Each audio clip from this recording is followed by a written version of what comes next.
Chapter 3, Disaster. Come on, Jack, Annie called. She was almost to the river. Just a minute, he shouted. He wanted to study the giraffes and zebras. He pulled out the Africa book and found a picture of giraffes. He read, "The giraffe is the tallest animal in the world. Its legs alone can be 6 feet tall, and its hoofs can be as big as dinner plates. The giraffe has a very powerful kick, which makes it dangerous to attack. For this reason, lions tend to avoid giraffes." Jack pulled out his notebook and wrote, "Note on Africa. Lions avoid giraffes." He turned the page and read more. "Zebras live in family groups. As no two zebras have exactly the same pattern of stripes, every baby zebra must learn its own mother's pattern."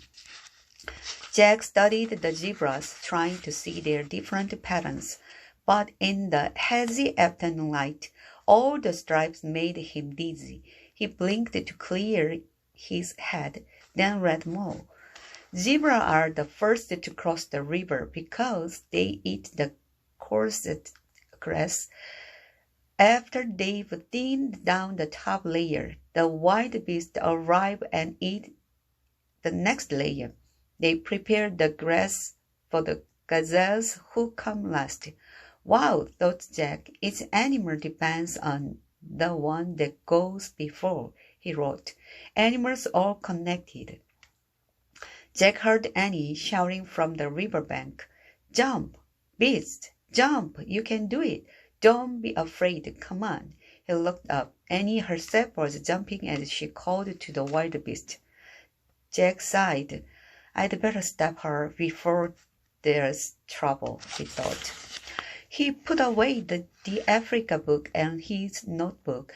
Then he jogged toward the river. His pack was heavy and lumpy, bumping against his back. He's forgotten to take out the jar of peanut butter and the loaf of bread. Jack decided to leave them at the tree house. He turned to go back. But just then, Annie's shouting stopped. Jack looked at the river. She had vanished. "Annie!" he called. No answer. Where was she?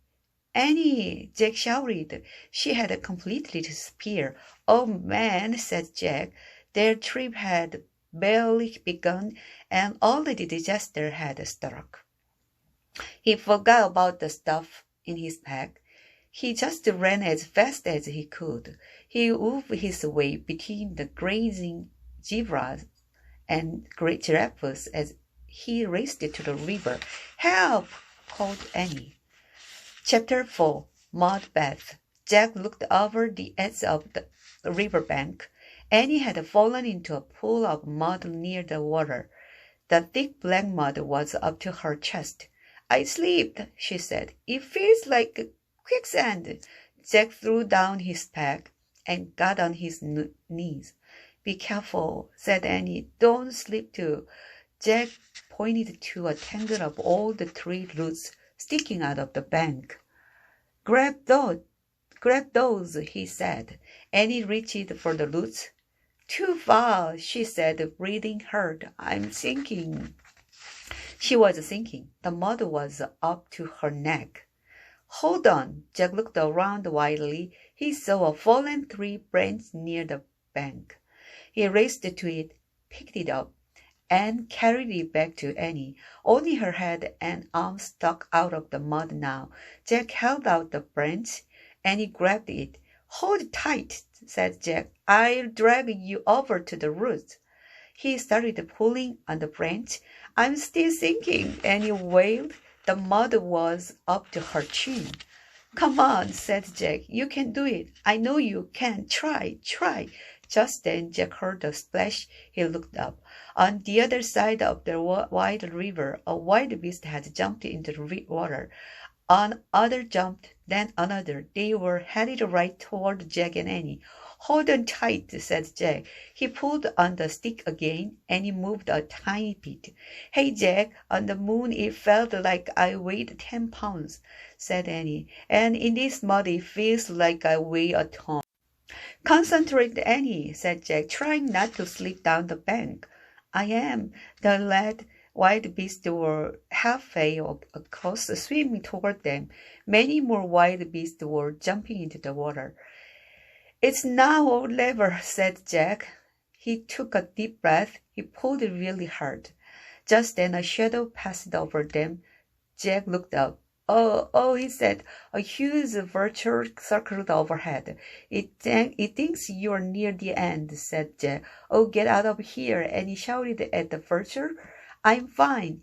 In a burst of fury, she let go of the branch. She longed for the roots. She grabbed them. Yes, cried Jack. Pull, pull. Slowly, Annie pulled herself out. She was covered with black mud from head to toe. Jack helped her onto the bank, getting mud all over himself. See? Annie shook her fist at the vulture. I'm fine. Now beat it. But the giant, ugly bird still circled. Come on, let's get away from him, said Jack. He pushed his glasses into place. Rats, he said. Now his glasses were muddy. He tried to clean his hands in the grass. Oh no, shouted Annie. Jack turned to her. The wild beast would get stuck in the mud hole. She cried. She waved her arms at the wild beast struggling to swim across the river. Not here, she shouted. Not here. But the frantic swimmers kept coming.